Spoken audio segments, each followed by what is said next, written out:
All right, we're live and welcome to the Women of Soul Aligned Business Podcast. I'm your host, Joe Che, helping women uncover their soul purpose and build and scale their businesses through masterminds and one on one mentorships, learning all the things, the structures, the project managements, the AIs to attract more clients and just have a bigger impact in the world. And I am here with Beliza Perez. She's a child therapist for the last 16 years, qualified supervisor for interns, working towards license. And she's built multiple businesses too now, full fee, solo private practice, child therapy, and really just a heart to be helping kids and their families. Really excited to be with you. Welcome, Beliza. Hi, Joe. Thank you so much for having me. So, Beliza, let's start out. You've been doing this for 16 years. Were you educated in business or did you have to learn it the hard knocks way? I learned it the hard knocks way. My family owned a couple of businesses, so I knew like little things on the side, but nothing when it comes to launching your own business. Okay, so, 16 years prior, younger Beliza starting out and being like, I'm going to do this thing. I have this mission. I want to help kids. I want to help their family. Rewind with all the knowledge that you have now, the experience, that school of hard knocks. What would you tell that younger Beliza, you know, 10, 15 years ago? I would tell her to get a minor in business. I would say if you are going to even seriously consider any business that you want to launch or start or whatever create, is get a minor in business. That I wish I would have done that. What do you think that would have done for you? Because clearly you made it, right? You're doing okay. Yes. You survived the ups and the downs. You figured it out. Yes. And, what do you think that would have done for you? I think it would have given me a quicker, clear path how to get there. Because I Mhm. think sometimes when you don't know something, you're just kind of like digging around, you're researching a lot. Time and energy are spent that could have gone in other places. And you just have a knowledge base that is really, really helpful. And it's something that I feel like when I was younger, right, I had more energy. My bandwidth was a little bit different. I would have absorbed that a lot quicker and been able to really take off with it quicker, I think. It's so funny because like a lot of people that have gone through business degrees, including myself, look back and be like, I don't know if that was worth it. Like, I think, Okay. I think the really doing business is the best way to Learn. learn. I think there's a couple things that could be useful. Like if you're going to a really good school, you can make great networking, and your friends' Hmm. parents are running businesses that you can intern for.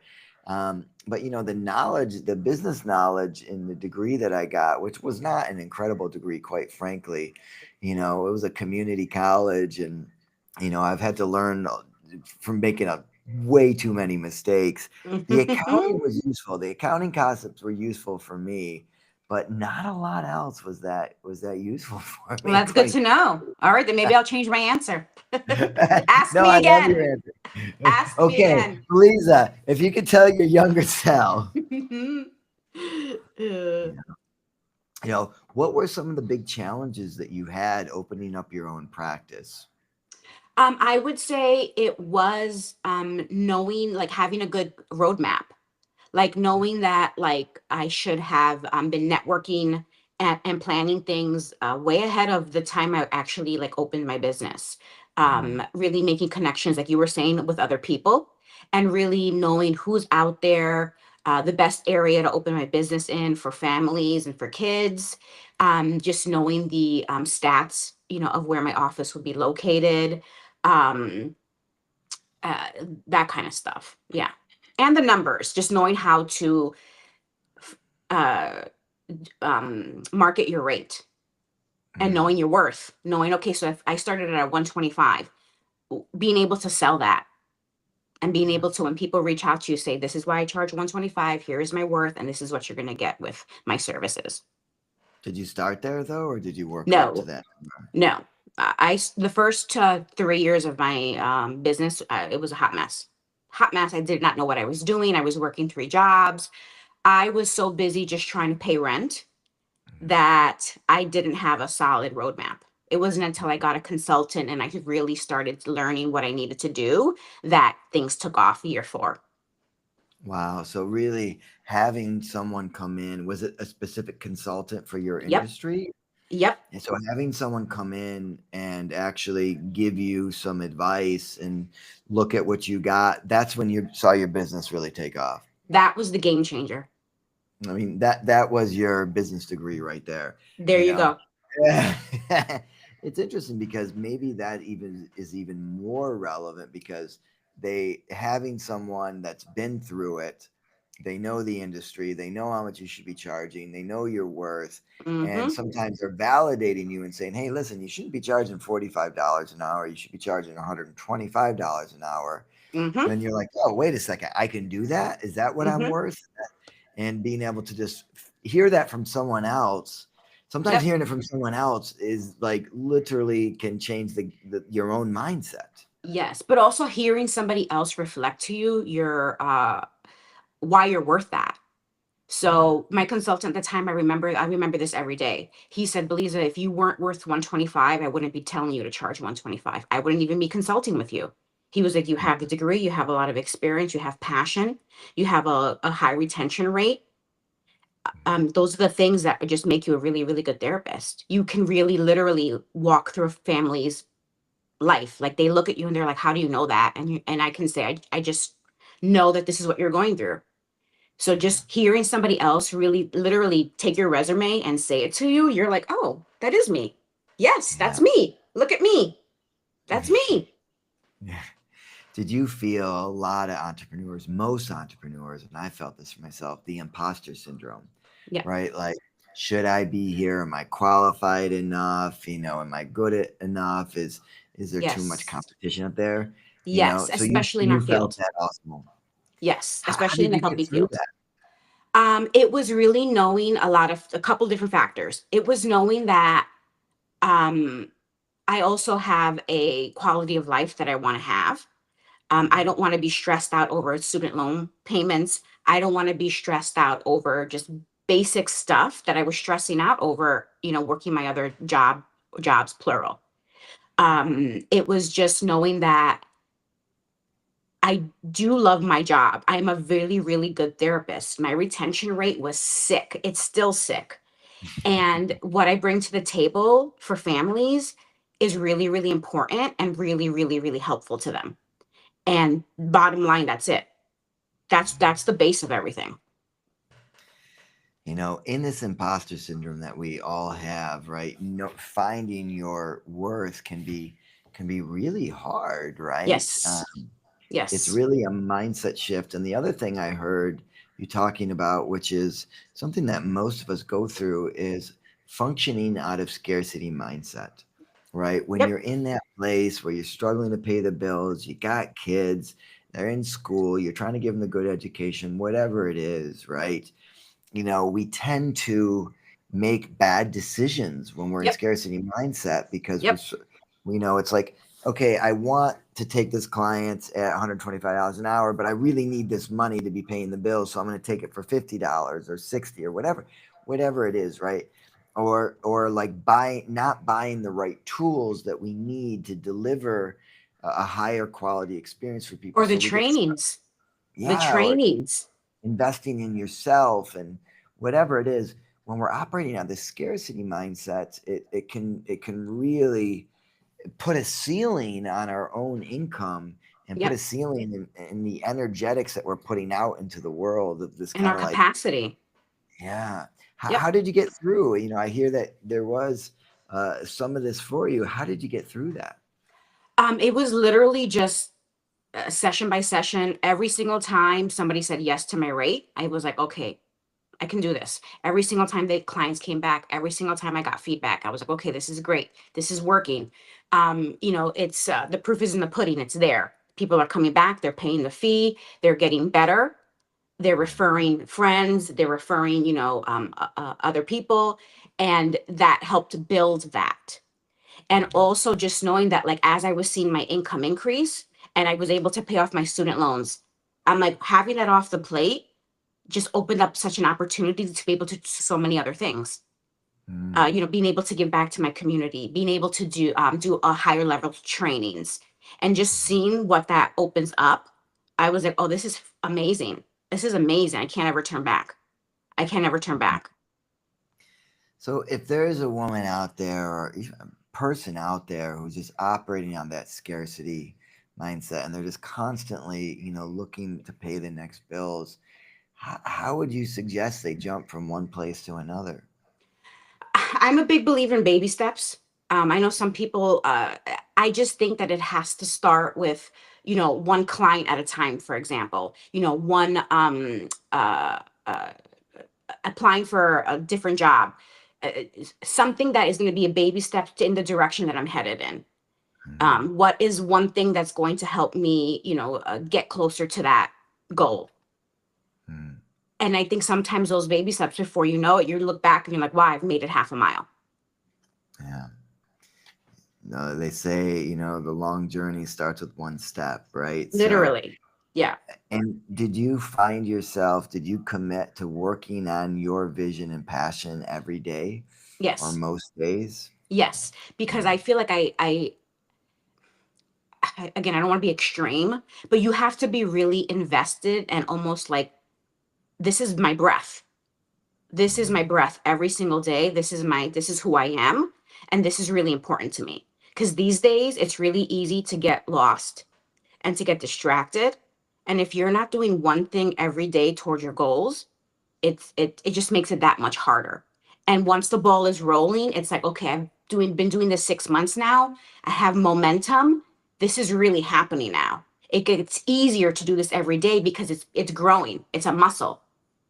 yeah. And it's easier to wake up, do my meditations, reach out to potential clients.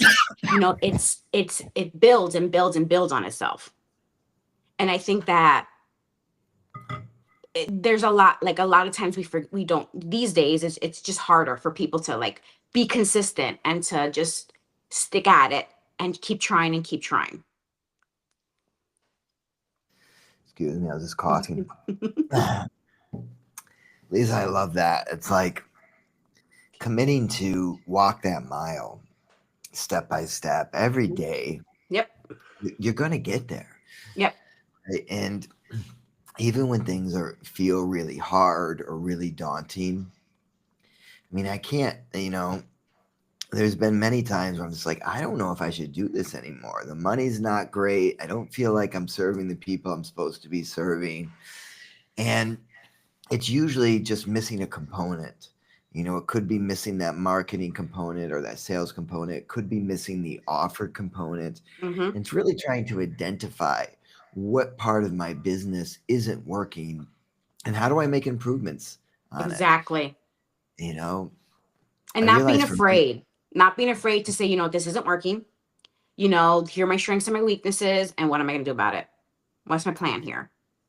and then finding that weakness and really figuring out, finding the who that has the how that can upgrade that.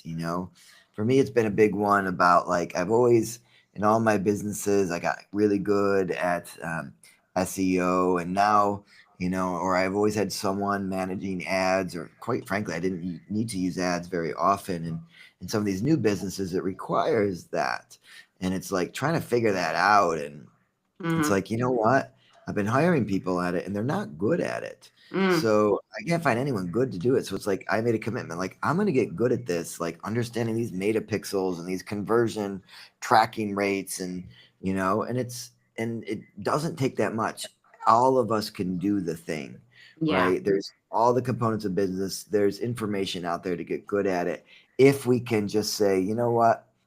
Yeah, maybe this is not my forte, but let me learn enough to get good at it myself or learn enough to know how to speak to someone that's good at it so I can identify if they're good at it. Yes. And then I can just hire them. And, have you had to hire people along the way, or is this like you just had to learn it all yourself? So a lot of consulting. I have had a lot of two or three different consultants along the years who have helped me with different phases and of my growth, and the direction that I want to head in. So a Mm, lot of consulting, a lot of books, Just watching a lot of videos. I mean, I follow a lot of people who I think are helpful, and watching Mhm. their videos, watching their feedback, what they went through, very helpful. Mm. So listening to podcasts like this, other podcasts, people Hmm. that have been through it has been really helpful. These Yes. consultants that you're hiring, did it feel hard to do that the first time? Like, were you worried this is gonna be a waste of money? 100%, because when you don't have a lot to give, the little bit that you have feels intense and feels a lot, because it is. Yeah. But I mean, within 30 days, like I started seeing the results. I was like, oh no, they know what they're Wow. talking about. Like, they're well worth it. Wow. I can quickly see the results, but also how I felt about it, and that connection, it made sense. My gut Mm. said, this is good. They're right. They're solid. And we're going to keep trying this. Would you recommend women in their how many years in before they need a consultant? You think this is something, if they can Year find someone in one, their year one, year boom. one. If you don't have a direction, if you are not clear, if you don't have support, if you are just kind of uncertain, you need clarity. Yeah. So I would recommend a consultant right off the bat. Beautiful. I think that's some great advice. Honestly, I very rarely hear that from people that they've stepped up. I've heard people that have gotten mentors or coaches. To be honest with you, coaches, I'm always a little wary of them. I'm in Bali, so Yeah. there's a lot of coaches, and to me, the difference between a mentor and a coach is a mentor's been through the things that you're going through, and a coach Yes. hasn't, and they still have very great tools to help you figure things out. But But it's different. yeah, but it's hard to find a mentor that Yeah. really that you resonate with, that you can Hmm. trust and listen to, because you get the wrong person, they can lead you in the wrong direction for sure. So you got to Hmm. find someone that's like The right fit. one, yeah, one, I think that they're really for me, and I Hmm. feel that resonation, and two, they've had the experience and the knowledge that can actually guide me and tell me, hey, listen, use this software, hire this type of person, let me introduce you to Hmm. someone that's going to help you, that's going to bring you more clients, or help you with your finances or whatever it is, or Yeah. use this accounting software and get off of jotting stuff down on a piece of paper, Yeah. whatever it is. So it's, that's the difference. So it's interesting to hear you say that. I don't hear that from a lot of people. Or maybe you were just smart enough to know that that's what you needed. That's one of the things I would have told my younger self, is instead of waiting 3 years in and you're flailing about, wasting money, I would have told myself, younger self, year one, let's find a consultant. Because those Yeah. 3 years were just, I mean, did I learn stuff? Sure. Was I growing? Sure. But it was just not at the pace and not at the uh, uh, ability. And it wasn't as fruitful as once I started the consulting. Yeah. Makes sense. Well, I love that, Beliza. Thank you for that. And I'm really curious, you've been doing this for a long time. I always like to know the why.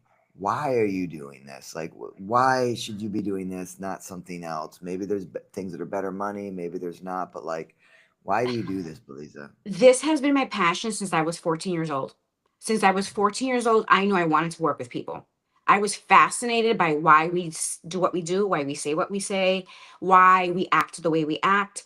I've just always been fascinated with human beings. And a little girl from Brooklyn wants to change her little part of the world.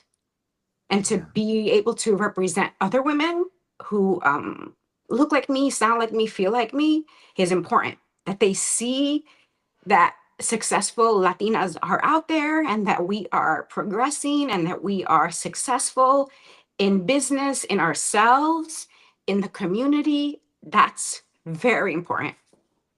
Yeah. And that's why you're on the show as a soul aligned business. That's your why. And it's so important to be in that. It's beautiful to see your passion and that emotion with it, and I'm just imagining all the kids that have better families, relationships with their families, and all the parents that are learning from you. And I'm really grateful for you and people like you who are doing this work and are committing to it. My partner is a psychologist, and it's just amazing to watch, how tools can really make big differences, and And that we connection. connection. I mean, I literally wrote the first comprehensive framework for human connection. I have a book coming out in December 8th, because it's true. Like, I know what it feels like to be the kid that's sitting by themselves or gets beat up or made fun of and small, and the weirdo, the neurodivergent, and it looks that way in so many ways, whether it's your gender or your sexual orientation, or the way that your brain works or your skin color. It's like, Mhm. it sucks to feel left out. Yep. It sucks to do that, to feel that. And kids are fucking cruel sometimes too. Hmm. So, learning these skills as a child is going to make better adults. Oh yeah. So, And that they know yeah, that they're okay, that it's not about being weird, different, something's wrong with me. There's nothing wrong with you. Everybody's got stuff. Everybody has a shit sandwich that they're eating. They just don't talk about it. yeah, So it's really letting them know that they're amazingly wonderful as they are. They just need probably a little bit of support, a little bit of help, tools, understanding, knowing their brain and body. Um, that's what they need. yeah. Belize, are you doing stuff online also, or is the only way to get to you to, go visit Winter Springs, Florida? So I do some virtual. It just really depends on the case, and it really depends on whether or not the child is really good on a screen. Okay. I don't So know. I'm Most of the kids are pretty good on screens. I think they might be better than we are these days. yeah, but doing therapy on a screen is very different than like playing a game. Yeah, yeah, that's So fair. yeah, yeah. But I do see my interns as on usually online. Amazing. So if you're resonating with Belize, please look her up. The website, I'll drop in the show notes, but the website is myoviadocounselor.com, which is Hmm. spelled Oviedo counselor.com. So myoviadocounselor.com if you want to look her up. And on Instagram, can you remind me the Instagram again? I know you, It is Fam Gabs. fam_gabs, if you Gabs, want yes. resonating. Drop us a note if you're resonating with this. Drop a comment. Share this if you think this is useful. It's always nice to spread the love and the word of people doing great things in the world. So, Beliza, thank you so much for being on the Women of Soul Line Business Thank you, Joe. podcast. I And I hope appreciate you. you too. Everyone have an amazing night. Take care.